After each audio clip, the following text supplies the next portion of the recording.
Boa noite a todos, está no ar mais um Band Eleições 2026, esse programa onde brevemente nós vamos analisar os principais fatos e movimentações das eleições e também do processo de cobertura que a Band realiza. E aqui me acompanha nos estúdios da Band, Suzy Souza, que vai aqui estar também comentando, dando suas opiniões. Boa noite, Suzy. Boa noite, Júnior, muito obrigada aqui por mais esse momento. E a Carliette Nunes também, que vai estar aqui também manifestando sua opinião, reagindo aos principais momentos. Boa noite, Carliette. Boa noite, Júnior. Boa noite a todos que acompanham o Band Eleições.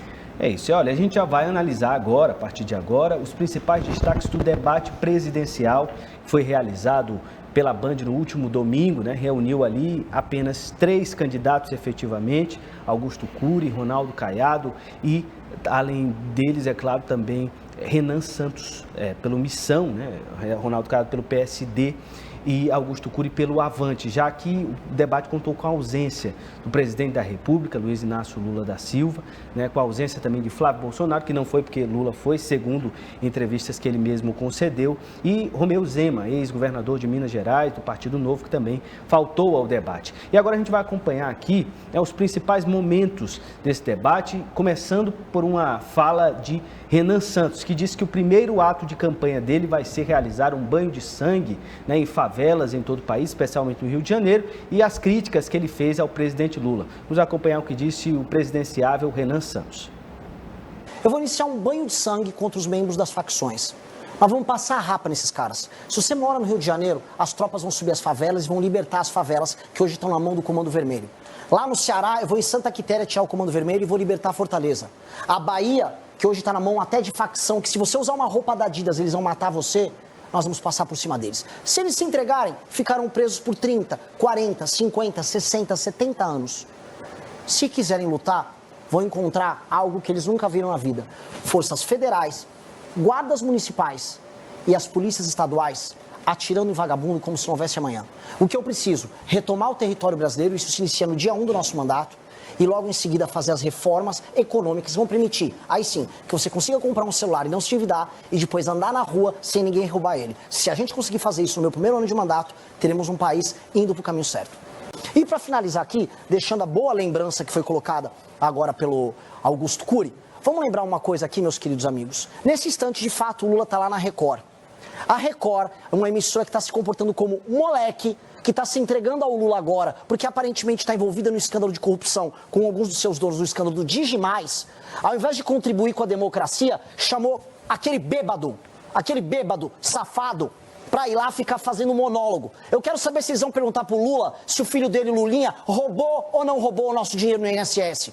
Eu quero saber se a Record vai perguntar pro Lula se o governo dele é ou não é um lugar em que a turma do Banco Master se esconde e se escora. Uma fala bastante, poderia dizer, né, agressiva, né, uma fala bastante que chama atenção, chamou o presidente da República de bêbado safado, Carliette. Chama atenção, mas nem novidade nem autêntico ele está sendo, porque a gente viu essa novela, Júnior e Suzy, em 2018. Aquele candidato que, por acaso, ganhou a eleição, Bolsonaro, berrando vários impropérios, inclusive várias coisas que são inconstitucionais. Você não coloca uma pessoa 40, 50 anos na cadeia, mas isso é o de menos. Ele foi agressivo, foi desrespeitoso, não apenas com o Lula, mas com a esposa do presidente, com a mulher. Então, assim, ele já havia dado entrevistas em outras emissoras, onde quando eram entrevistadoras mulheres, ele partia para uma agressividade, sabe? É uma agressividade que a gente vê paralelo com um comportamento que está crescendo nas redes. E aí eu digo que, em grande parte, esse candidato ele quer dialogar com esse público, que é um público masculino, jovem. A gente sabe que vem crescendo aí dentro do ambiente digital uma certa misoginia, né? Uma cultura que dissemina o ódio contra as mulheres. E para mim, essa não é só a minha impressão, é de muita gente, é para esse público que o Renan Santos do Missão está dialogando. Não é com o grande público. Ele ofendeu a mulher do presidente, ele ofendeu os nordestinos, ele ofendeu as pessoas das favelas, sem contar que citou várias coisas aí que nem constitucionais são. Ou seja, falta conhecimento da parte dele de como funcionam as leis, falta conhecimento de como funciona a gestão pública e sobra falta de respeito, arrogância, grosseria, como disse o candidato Augusto Cury. É lamentável pensar que nós já vimos debates de um nível muito mais alto, inclusive na própria Band, debates memoráveis, a gente chegar em 2016 e ser obrigado a presenciar um debate tão baixo nível como foi com a participação desse candidato. Suzy, né, fala realmente que tem repercutido muito nas redes sociais, que é um ambiente onde o candidato Renan Santos se sente mais confortável. Exatamente, e que pena que ele se sente tão confortável ao falar tudo isso. Tantas grosserias, tanto preconceito derramado, assim, de certa forma, para todo mundo. Ou seja, ele tem falado com um público que tem se tornado cada vez maior ali naquele grupo onde ele se reúne nas redes sociais. Ele dialogou com aquele público Red Pill, para quem é aquele homem que é mais misógino, aquele que realmente não respeita nada, quer unir ali um radicalismo de pessoas que são bolsonaristas, que são mais radicais, tem aquele pensamento mais radical, unindo também, pegando falas do Pablo Marçal, que também ainda continua repercutindo certas ofensas, certos pensamentos mais extremos, e aí traz tudo de uma vez, bate ali no liquidificador, como a gente diz, de uma forma mais popular, e joga para a população. A gente viu durante esse debate um total desrespeito, constrangimento, inclusive de quem está assistindo, se deparar com falas tão absurdas, que a gente fica pensando, em pleno século que a gente ainda está ouvindo isso de uma pessoa que quer ser presidente, um banho de sangue.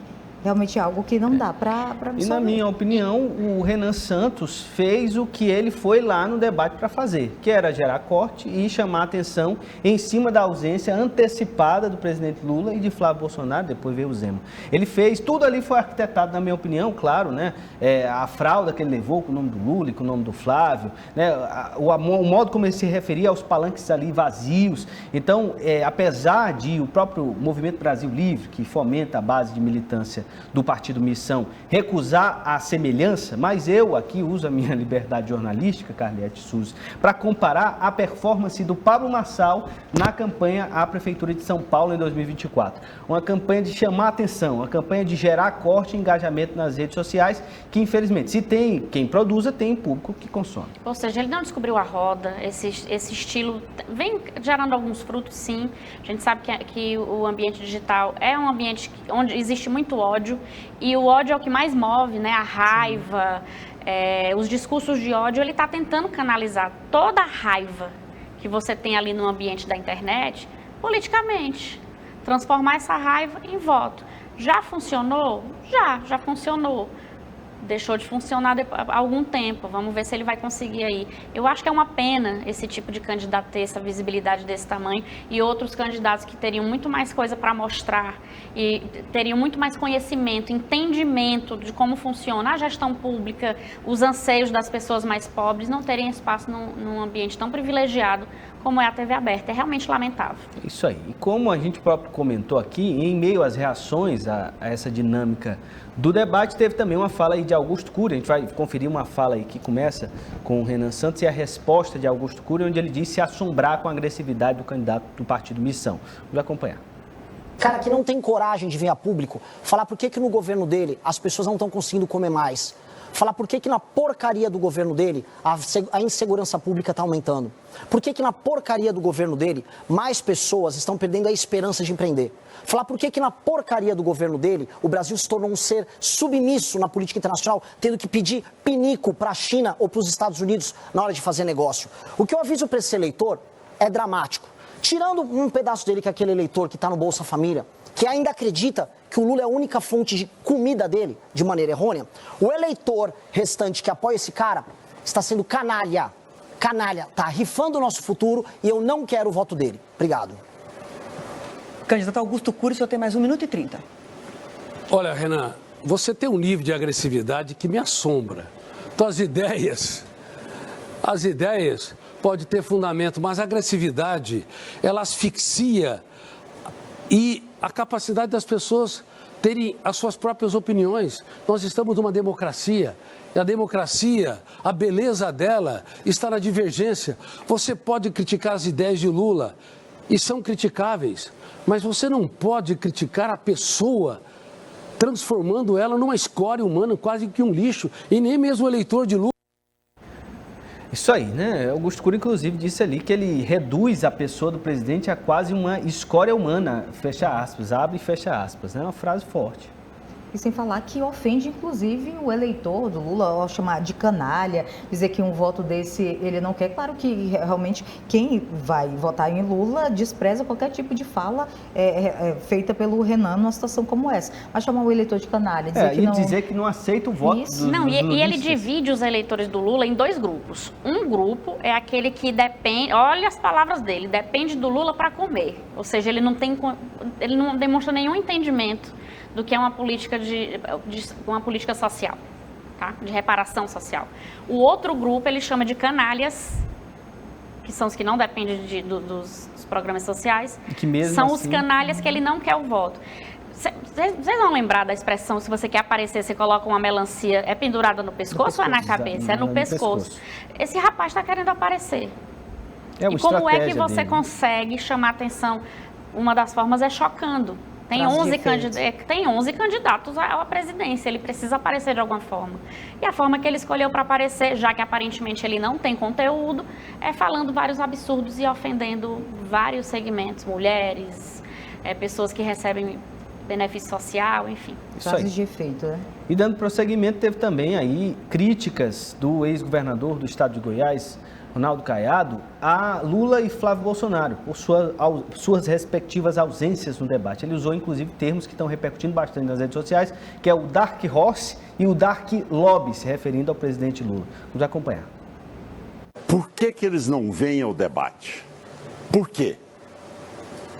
Como é que eles vão explicar?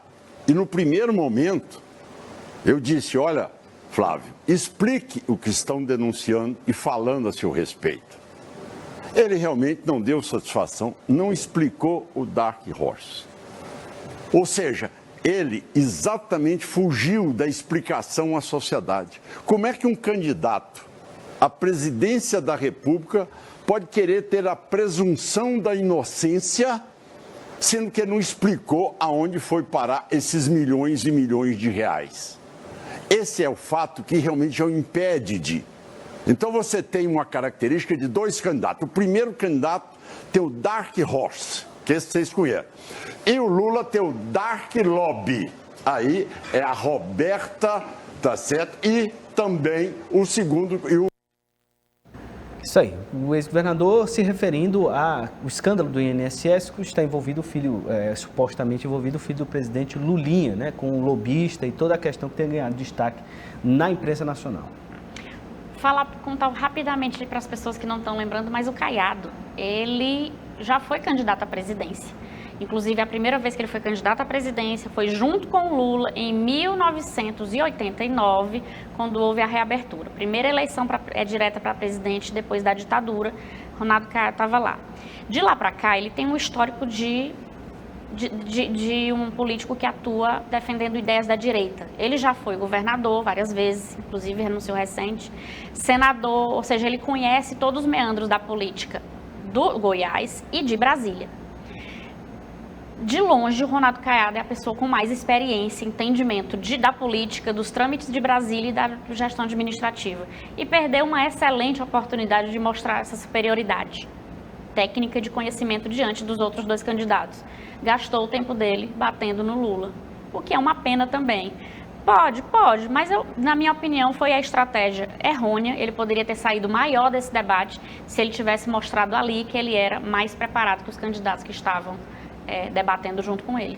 E, na verdade, todo o foco foi atacar Lula. Praticamente, Flávio Bolsonaro, poucas vezes ali foi atacado e tudo, mas o foco, claro, né, seria o Lula. Mas eles perderam a oportunidade realmente de trazer propostas importantes, trazer soluções. Lula errou nesse ponto, eu vou trazer certa solução para determinada área que eu estou criticando agora. Então, muito foi o ataque e pouco foi o momento de realmente esclarecer e se colocar como uma opção válida, uma opção assertiva para esse período. Eu penso, inclusive, que, e vocês podem ficar livres para discordar, mas eu acho que o debate é sim um espaço para o debate livre de ideias, mas também para o confronto entre os candidatos, também para esse tipo de diálogo a este nível. E é preciso o candidato estar preparado retoricamente para rebater certas acusações e tudo mais. O que chama a atenção, na minha opinião, é pela primeira vez aí em um debate amplo, até porque é o primeiro debate, Caiado dando um golpe, ou um soco, ou uma crítica, mesmo que seja sutil,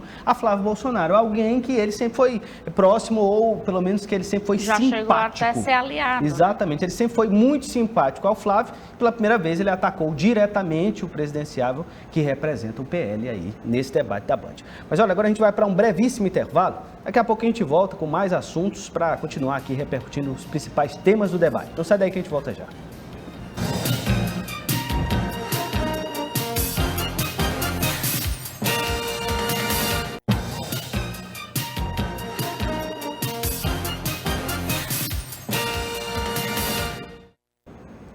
Estamos de volta com o Band Eleições 2026, esse programa aqui que a gente debate os principais fatos da política, repercute a cobertura das eleições desse ano.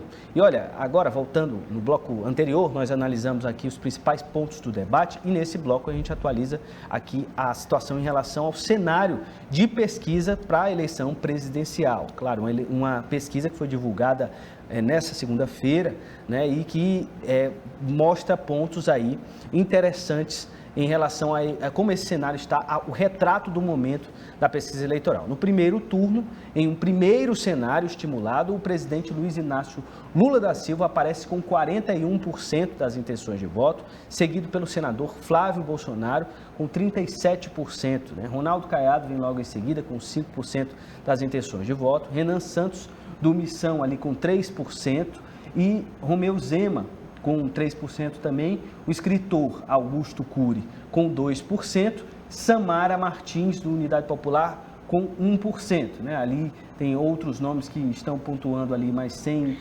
nem chegar a 1% de intenção de voto, como é o caso de Rui Costa Pimenta do PCO, Restes Dias do PSTU, né? Edmilson Costa, veterinário Wilson Graça e Clariana Barão, e nenhum branco ou nulo ficou em 5% das intenções e não sei ou não respondeu, ficou apenas com 3%. Pesquisa do BTG Nexus, mais uma vez afirmando, divulgada pelo Poder 360, que foi divulgada nessa segunda-feira. Né? Carliette Nunes, como é que você analisa aí esse primeiro cenário do primeiro turno? Bom, essa pesquisa, ela só não choca porque é uma tendência que já vem de algumas semanas, mas ela continua surpreendendo no seguinte aspecto. As pessoas imaginavam que o caso Dark Horse teria um efeito mais devastador nas intenções de voto para o Flávio Bolsonaro. A gente percebeu que houve, de fato, uma pequena queda quando aconteceu esse escândalo. Eles meio que estavam embolados ali dentro da margem de erro, mas no empate técnico. Houve um distanciamento do Lula, mas esperava-se um derretimento maior do Flávio Bolsonaro. E aí vocês vão lembrar que em 2022, e isso é um dado importantíssimo, uma coisa são os números, das intenções de voto nos Bolsonaro. Isso aconteceu em 2022, surpreendeu todo mundo. O Bolsonaro sempre aparecia com um percentual bem menor de votos nas intenções, nas pesquisas, durante toda a campanha, lá em 2022. Muita gente diz que é o eleitor envergonhado, né? Que ele vota no Bolsonaro, no bolsonarismo, mas ele não tem coragem ali numa pesquisa eleitoral admitir esse voto. E isso se confirmou lá atrás. O Bolsonaro no primeiro turno e no segundo, mas no primeiro turno principalmente, teve muito mais votos do que todas as pesquisas indicavam. Isso foi um dado que surpreendeu. O Lula esperava realmente ir para o segundo turno, mas não com uma distância tão pequena entre dele para o Bolsonaro. Então, existe a expectativa de que o Flávio está com 37%, mas na hora da abertura da urna é possível que tenha muito mais votos. E aí a gente vai para aquela questão. Provavelmente vai ter segundo turno. E os candidatos que você citou, Júnior, com exceção da Samara, da Unidade Popular, todos eles são candidatos de direita. Se você pega esses pequenos percentuais, 4% do Caiado, 3% do Zema, 3% do Renan Santos, eu acho que grande chance da esmagadora maioria dessas pessoas que votaram nesses candidatos irem para Flávio no segundo turno. E aí eu diria que não tem muita certeza de como é que isso termina. E uma recuperação do Flávio Bolsonaro, né? Pós-caso Mastersus, né? Onde o presidenciável ali enfrentou a sua maior baixa, o seu maior vale nas pesquisas de intenção de voto, volta ali a ficar próximo ao presidente da República. Exatamente, em meio a muitas falas, muitos atropelos, inclusive, do Flávio Bolsonaro durante esse início de campanha dele, levando em consideração a questão do próprio diploma, levando em consideração a inteligência artificial que foi utilizada durante a campanha, uma série de outras situações atrapalhadas que colocaram ele ali no centro de várias polêmicas. Inclusive, é um cenário que deve ser observado, a participação, inclusive, das mulheres e dos jovens, que ainda são uma parcela desse público que está indeciso com relação a voto, quais as estratégias que Lula vai utilizar realmente para poder contemplar também esse jovem, quais o que o Flávio Bolsonaro também vai utilizar para atrair esse jovem e essa mulher que ainda está indecisa. Então, assim, é um cenário que são grandes surpresas. A gente tem aí rapidamente, brevemente, antes da gente partir para o segundo turno, o cenário do segundo turno tem um segundo cenário do primeiro turno, onde Lula aparece com 40%, enquanto Flávio aparece ali com 34%, uma diferença maior entre os dois primeiros colocados. Ronaldo Caiado em terceiro lugar, com 5% das intenções de voto. Pablo Marçal aparece nessa pesquisa, aí com 4% das intenções de voto, ficou acima de Renan Santos, que vem logo em seguida, com 3% das intenções de voto. Aí tem Zema com 2%, o escritor Augusto Cury com 2%, Samara com 1%, Rui Costa Pimenta, que pontuou 1% das intenções de voto, Clareana Barão, 1%. Os demais com 0%, nenhum branco nulo, 4%, não sabe ou não respondeu, 3% das intenções de voto, Carlinhos.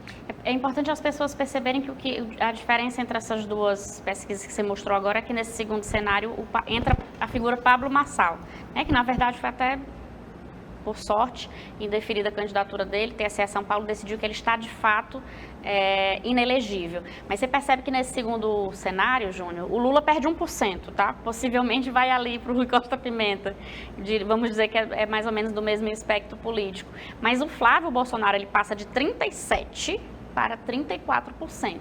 Esses 3%, junto com outros percentuais dos candidatos mais à direita, que estão logo abaixo do Flávio, vão sendo distribuídos. De cara, o Pablo Marçal já ganha 4%, né? O Caiado sobe um pouquinho, vai para 5%, o Renan Santos se mantém e o Zema também, e aí vai distribuir algum percentual para os candidatos menores. Samara continua com 1%, Rui Costa ganha esse 1% aí, provavelmente vindo lá do Lula, e a Clariana, que é do Democracia Cristã, né? Não é isso? Também é um partido de espectro mais da direita, ganha aí um percentual, mas você vê a mudança que a presença de Pablo Marçal provoca. Mas, assim, não vai ser esse o cenário, né? A Justiça já entendeu que ele está inelegível, mas que é um ator político que teria uma relevância se conseguisse levar essa campanha adiante. Ele conseguiu se consolidar na mentalidade, né, das pessoas, já que participou da eleição de 2024. Para a Prefeitura de São Paulo. Enfrentou projetos, inclusive processos de inelegibilidade, e está figurando ali acima de Renan Santos, com quem ele é comparado a nível nacional. Isso prova que a gente não tem como subestimar o poder que as redes sociais têm hoje. Exatamente. Vieram para ficar, de fato, na política, né, influenciar os resultados. A gente tem o cenário do segundo turno, que chama muita atenção, né?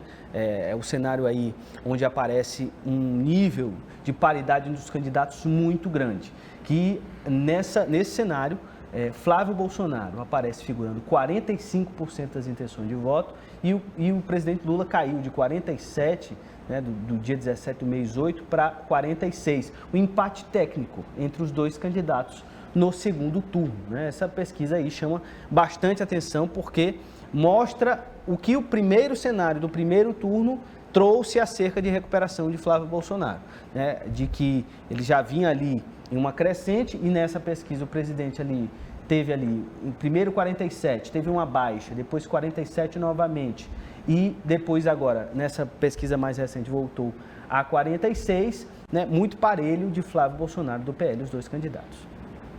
Muito bem, e assim a gente segue acompanhando e tendo que avaliar o que está acontecendo. O que foi que aconteceu durante esse período que fez com que o Lula tivesse realmente essa baixa de 47 para 46, chegado para esse empate. O presidente tem sofrido com a cobertura midiática e a associação de Lulinha, o escândalo do INSS, né?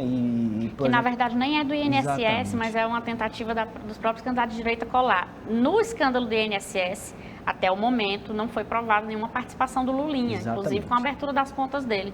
Na verdade, é um escândalo de lobby. Isso, né? No Maranhão, mas a imprensa sempre coloca, né? Puxa, como, porque teve uma investigação que não levou a nada, mas que, enfim. Já que Lulinha está em destaque aí, né?